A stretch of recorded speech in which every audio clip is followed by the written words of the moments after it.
వినుకొండ మర్డర్తో ఉలిక్కిపడ్డ ఏపీలో ఏం జరుగుతోంది? పరామర్శ పేరిట జగన్ ఈ ఘటనకు రాజకీయ రంగు పులమాలనుకుంటున్నారా? ప్రతిపక్షాల వాదనలో నిజమెంత? జగన్ వినుకొండ పర్యటన ఎందుకు వివాదాస్పదమైంది? వ్యక్తిగత కక్షతో జరిగిన హత్య అని తెలిసి కూడా హడావిడి చేశారా? జిల్లా ఎస్పీ ప్రాథమిక దర్యాప్తులో తేలిందేంటి? గతంలో చంద్రబాబు పవన్లను పలుమార్లు అడ్డుకున్న జగన్కు ఇప్పుడు అదే అనుభవం ఎదురైందా?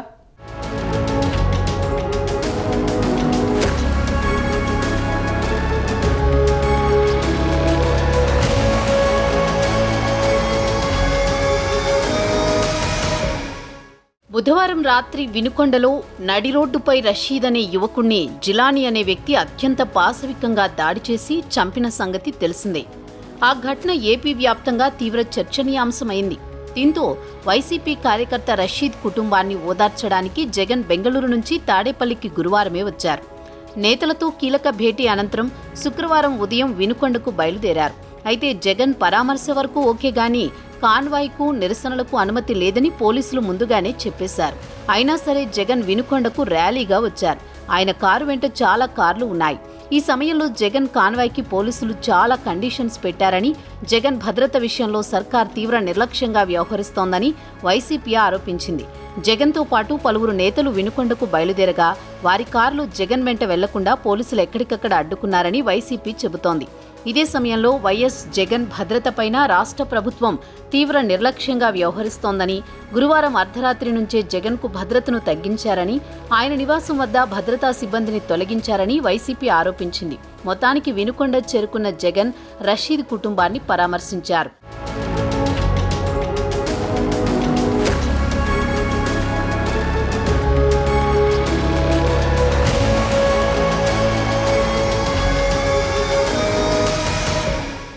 నడి రోడ్డుపై జరిగిన రషీద్ హత్య రాజకీయ రంగు పులుముకుంది. హతుడు వైసీపీ వ్యక్తి అని, చంపింది టీడీపీ కార్యకర్త అని, దీని వెనుక రాజకీయ ప్రోద్బలముందని వైసీపీ ఆరోపిస్తోంది. రాష్ట్రపతికి ఫిర్యాదు చేసేందుకు సిద్ధపడుతోంది. మరోవైపు టీడీపీ కూటమి అధికారంలోకి వచ్చిన నెలన్నర కాలంలో దారుణ ఘటనలు చోటు చేసుకున్నాయని జగన్ ఆందోళన వ్యక్తం చేశారు. సోషల్ మీడియా ద్వారా ప్రధాని మోదీతో పాటు కేంద్ర హోంమంత్రి అమిత్ షాకు ఫిర్యాదు చేశారు. దీంతో ఈ ఘటన పూర్తిగా రాజకీయ రంగు పులుముకుంది. అయితే పోలీసులు మాత్రం ఇందులో రాజకీయ కోణం కనిపించడం లేదని చెబుతున్నారు.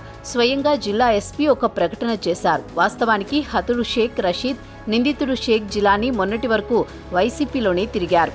వారి మధ్య వివాదాలతో విడిపోయినట్లు తెలుస్తోంది. 2022 మొహరం రోజున మద్యం తాగిన క్రమంలో ఓ రెండు వర్గాలు సీసాలతో దాడి చేసుకున్నాయి.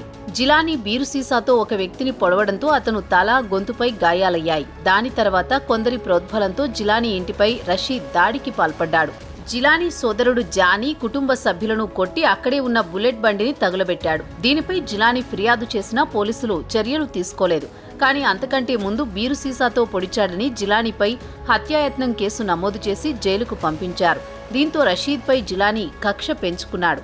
అప్పటి నుంచి ఇద్దరి మధ్య విభేదాలు కొనసాగుతున్నాయి. ఇంకోవైపు ఎన్నికల సమయంలో ముస్లిం నాయకుల మధ్య ఘర్షణ జరిగింది. ఈ కేసులో జిలానీ పేరును చేర్చారు. దీని వెనుక రషీద్ ఉన్నాడని జిలానీ అనుమానించాడు. ఎలాగైనా మట్టు పెట్టాలని నిర్ణయం తీసుకున్నాడు. బుధవారం రాత్రి వినుకొండలో మద్యం దుకాణం నుంచి రషీద్ బయటకు రాగానే కొబ్బరి బొండాల కత్తితో దారుణంగా నరికి చంపాడు. ఇద్దరూ వైసీపీలోనే కొనసాగేవారని, వైసీపీలో కొనసాగుతున్న రౌడీ షీటర్ వద్ద అనుచరులుగా ఉండేవారని స్థానికులు చెబుతున్నారు. రషీద్ది వైసీపీ అని, చంపిన జిలానీ మాత్రం టీడీపీ కార్యకర్త అని వైసీపీ ఆరోపిస్తోంది. బాధిత కుటుంబాన్ని పరామర్శించేందుకు వినుకొండకు వచ్చిన జగన్ వ్యక్తిగత కక్షతో జరిగిన మర్డర్కు రాజకీయ రంగు పులమాలనుకుంటున్నారని టీడీపీ అంటోంది. ఇంకోవైపు టీడీపీ కార్యకర్తలు జగన్ వాలకంపై సెటైర్లు వేస్తున్నారు. శవం ఎక్కడ కనబడితే అక్కడ గద్దరా వాలిపోతాడంటూ సోషల్ మీడియాలో ట్రోల్ చేస్తున్నారు.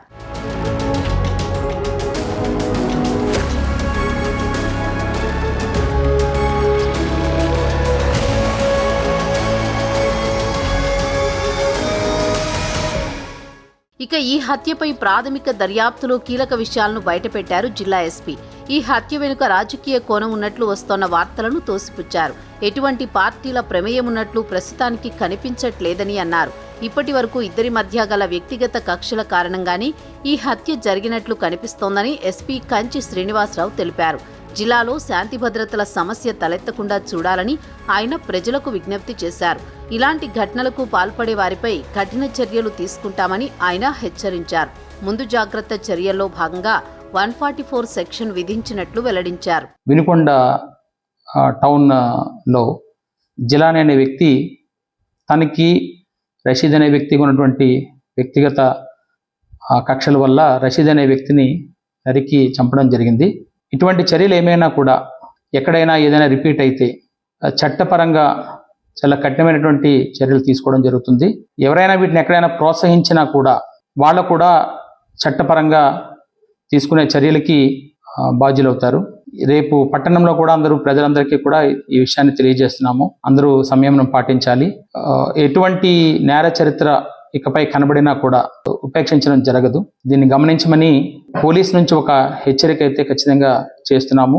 ఇప్పటి వరకు ఈ ఇద్దరి మధ్య ఉన్నటువంటి వ్యక్తిగత కక్షలే కారణంగా కనబడుతుంది. ఎటువంటి పార్టీల ప్రమేయం కానీ ప్రస్తుతానికి ఏమీ కనబడడం లేదు. ఇక్కడ 144 సెక్షన్ని అమల్లో పెడుతున్నాము. 144 సెక్షన్ కూడా ఇక్కడ అమల్లో ఉంది అని కూడా తెలియజేస్తున్నాము.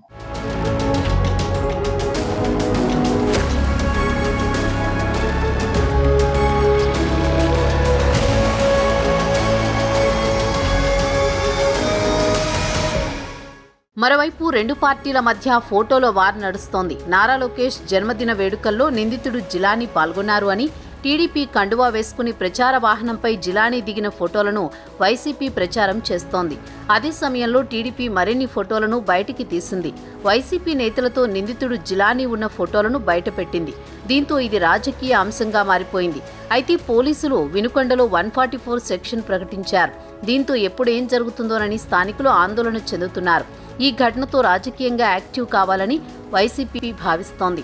రాష్ట్ర స్థాయిలో ఉద్యమించాలని నిర్ణయం తీసుకుంది. దీనిపై కార్యాచరణ ప్రారంభించింది. వినుకొండలో మృతుడి కుటుంబాన్ని పరామర్శించిన తర్వాత జగన్ కీలక నిర్ణయాన్ని వెల్లడించే అవకాశం ఉందని రాజకీయ వర్గాలు ప్రచారం జరుగుతోంది. ఇంకోవైపు మాత్రం వ్యక్తిగత కక్షలతో జరిగిన హత్యను రాజకీయం చేసి శవ రాజకీయాలకు మరోమారు వైసీపీ మొదలు పెట్టబోతోందని, గొడ్డలిపోటును గుండెపోటుగా చిత్రీకరించిన వైసీపీని జనం నమ్మే పరిస్థితిలో లేరని టీడీపీ శ్రేణులు విరుచుకుపడుతున్నాయి.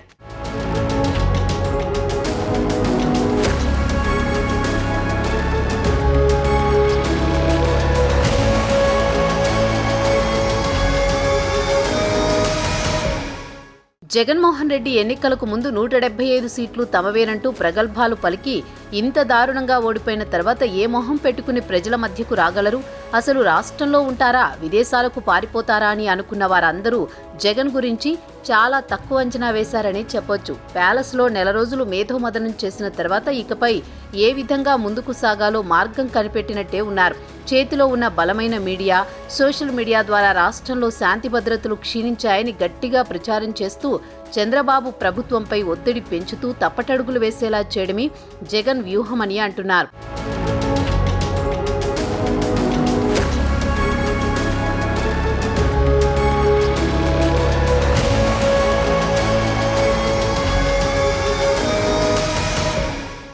జగన్ వినుకొండ యాత్రపై టీడీపీ, జనసేన కౌంటర్లు వేస్తున్నాయి. నాడు పవన్ కళ్యాణ్ని ప్రజల్లోకి వెళ్లకుండా జగన్ అడ్డుకున్నారని, ఇప్పుడు మాత్రం ఆ పార్టీ నేతలు ఆరోపణలు చేస్తున్నారని జనసేన నేతలు మండిపడుతున్నారు. జైలులో ఉన్న పిన్నెల్లిని కలిసేందుకు ప్రైవేట్ హెలికాప్టర్లో వెళ్లిన జగన్ రషీద్ కుటుంబాన్ని పరామర్శించేందుకు ఆకాశ మార్గాన్ని ఎందుకు ఉపయోగించుకోలేదని వెటకారం చేస్తున్నారు. మొత్తం మీద జగన్ వినుకొండ పరామర్శ యాత్ర ఏపీలో హాట్ టాపిక్గా మారింది.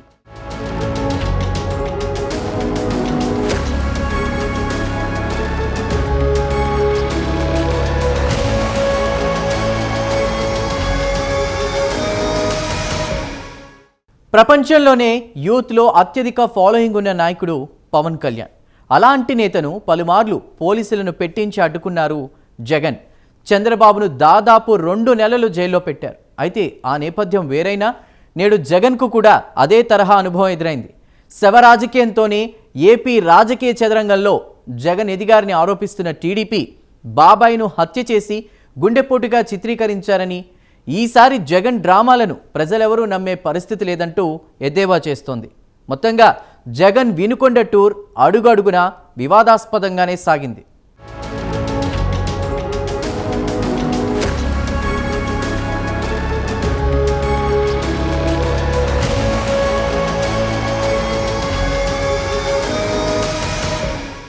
ప్రజలు అధికారం ఇచ్చినప్పుడు చక్కటి పరిపాలన అందించడం ఆయా పాలకుల బాధ్యతగా గుర్తించుకోవాలి. కానీ తమ చేతుల్లో అధికారం ఉంది కదా అని ప్రతిపక్షాలను చులకనగా చూస్తే, లేదంటే అణిచివేయాలని చూస్తే దాని పర్యవసానం ఎలా ఉంటుందో, ప్రకృతి కూడా వారికి ఎటువంటి రిటర్న్ గిఫ్ట్ తిరిగి ఇస్తుందో ప్రస్తుతం జగన్ ఉదంతమే ఎగ్జాంపుల్ అని అంటున్నారు రాజకీయ పరిశీలకులు. గతంలో జగన్ సీఎంగా ఉన్నప్పుడు పవన్ కళ్యాణ్, చంద్రబాబులను ఏ విధంగా అడ్డుకున్నారో, వారిపై పోలీసులను అడ్డం పెట్టుకుని ఎలా ఉక్కుపాదం మోపారో ప్రత్యేకించి చెప్పక్కర్లేదు.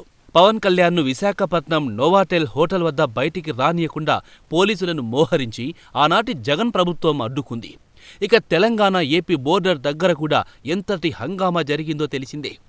వందలాది మంది పోలీసులు పవన్ను ఏ విధంగా అడ్డుకున్నారో ప్రత్యేకించి చెప్పక్కర్లేదు. ఇక చంద్రబాబు పర్యటనకైతే 1,00,000 ఆంక్షలు. బాబు పర్యటనకు అనుమతి ఇవ్వకుండా ఎంతగా ఇబ్బంది పెట్టారో అందరికీ తెలిసిన విషయమే. చివరికి చంద్రబాబును అరెస్టు సైతం చేసి 2 నెలల పాటు జైల్లో నిర్బంధించారు. అయితే కాలమెప్పుడూ ఒకేలా ఉండదు కదా.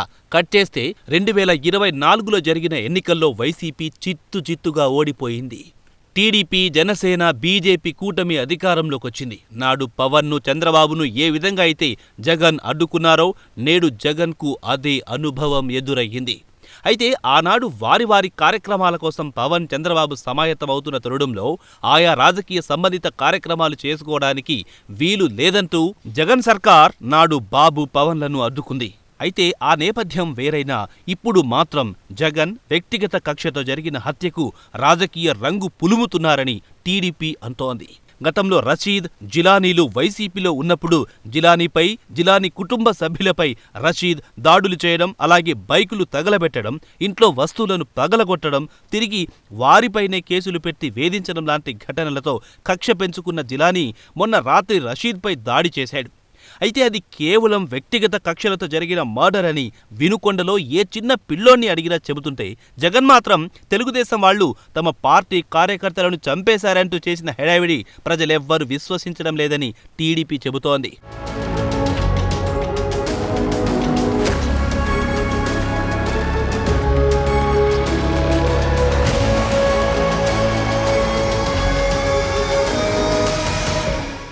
జగన్ వినుకొండకు రాకుండా, జగన్ వెంట వైసీపీ నేతల కార్లు రాకుండా అడ్డుకున్నారని వైసీపీ ఆరోపిస్తోంది. టీడీపీ హయాంలో కక్ష సాధింపు చర్యలు చేస్తున్నారని అంటున్నారు. అయితే పాత కక్షలతో జరిగిన హత్యను తమకు ముడిపెట్టడం సరికాదని, రాజకీయ హత్యలు ఎలా ఉంటాయో గత 5 ఏళ్లలో వైసీపీ పాలనను తలుచుకుంటే తెలుస్తుందని టీడీపీ ఆరోపిస్తోంది.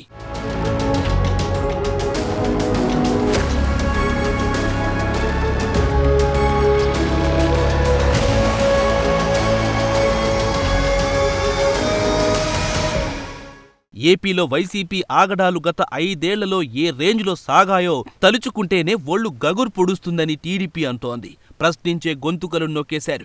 ఎదిరించి నిలబడితే ఆస్తులను ధ్వంసం చేశారు. ప్రతిపక్ష పార్టీలు సభలు, సమావేశాలు పెట్టుకోవడానికి కూడా సాహసించలేకపోయారు. దాడులకు తెగబడ్డారు. ఏపీలో జగన్ అధికారంలో ఉన్నప్పుడు ఎంతమంది టీడీపీ నేతలు, కార్యకర్తలు జైలుకు వెళ్లారో, ఎంతమంది టీడీపీ, జనసేన నేతలు, కార్యకర్తలపై కేసులు నమోదయ్యాయి అంటే అబ్బో చాలా మంది జైలుకు వెళ్లారు. చాలా మందిపై కేసులు నమోదయ్యాయని చెప్పొచ్చు. వైసీపీ ప్రభుత్వంలో తమపై కక్ష సాధిస్తున్నారని టీడీపీ, జనసేన నేతలు, కార్యకర్తలు విమర్శలు చేశారు. చాలా మందిపై ఊహించని కేసులు పెట్టి కావాలని జైల్లో పెట్టారని గుర్తు చేస్తున్నారు. టీడీపీ, జనసేన కార్యకర్తలను ఎలా వేధించాలో అలా వేధించారని అనేక మంది జనసేన, టీడీపీ కార్యకర్తలపై వైసీపీ నేతలు, కార్యకర్తలు దాడులు చేశారని చెబుతున్నారు.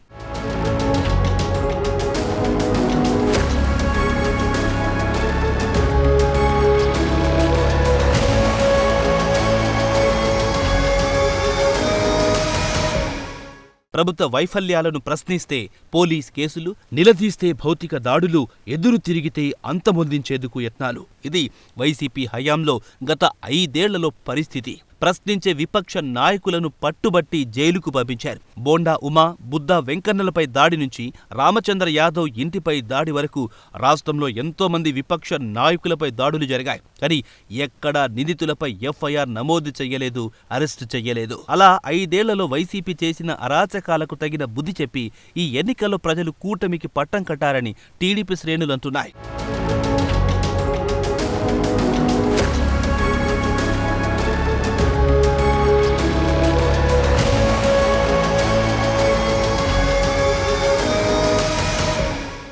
మేం అధికారంలోకొస్తే ఇలాంటి రాజకీయ అణిచివేత ఉండదు అంటూ ప్రజలకు హామీ ఇచ్చి 2019 ఎన్నికల్లో వైసీపీ అధికారంలోకొచ్చింది. అయితే అవన్నీ మాటలకే పరిమితమైపోయాయి. సోషల్ మీడియాలో పోస్టు పెడితే అరెస్టు చేస్తారా అని ప్రతిపక్ష నేతగా ఉన్నప్పుడు నిలదీసిన వైఎస్ జగన్మోహన్ రెడ్డి తాను అధికారంలోకొచ్చాక వందలాది మంది నెటిజన్లపై కేసులు పెట్టారు. టీడీపీ, జనసేనకు చెందిన ఎంతో మంది నెటిజన్లపై వైసీపీ సర్కార్ కేసులు పెట్టి కటకటాల్లోకి పంపింది. ఇలా వైసీపీ 5 ఏళ్ల కాలంలో తమ నాయకులపై, కార్యకర్తలపై దాడులు చేసి కేసులు పెట్టారంటూ టీడీపీ ఆరోపిస్తోంది.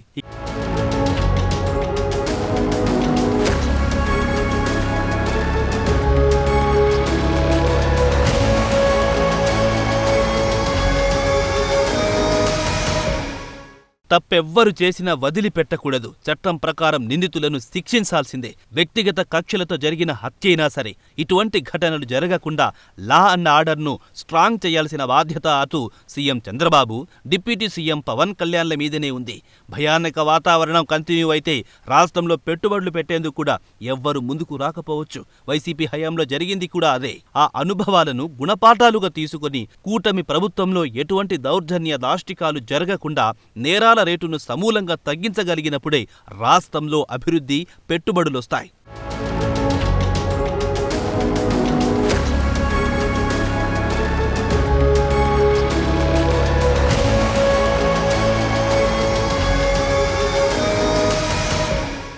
మొత్తానికి హత్య ఎవరు చేసినా తప్పు తప్పే.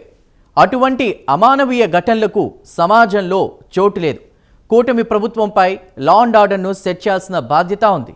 మరోమారు ఇటువంటి ఘటనలు రిపీట్ కాకుండా పోలీస్ వ్యవస్థను అలర్ట్ చేయాలి. జిలానీ వంటి వారికి చట్టపరంగా కఠిన శిక్షలు అమలైతే మరోమారు ఇటువంటి ఘటనలు జరగకుండా ఉండే అవకాశం ఉంది. చూడాలి మరి కూటమి ప్రభుత్వం ఇలాంటివి జరగకుండా ఎలాంటి జాగ్రత్తలు తీసుకుంటుందో అన్నది.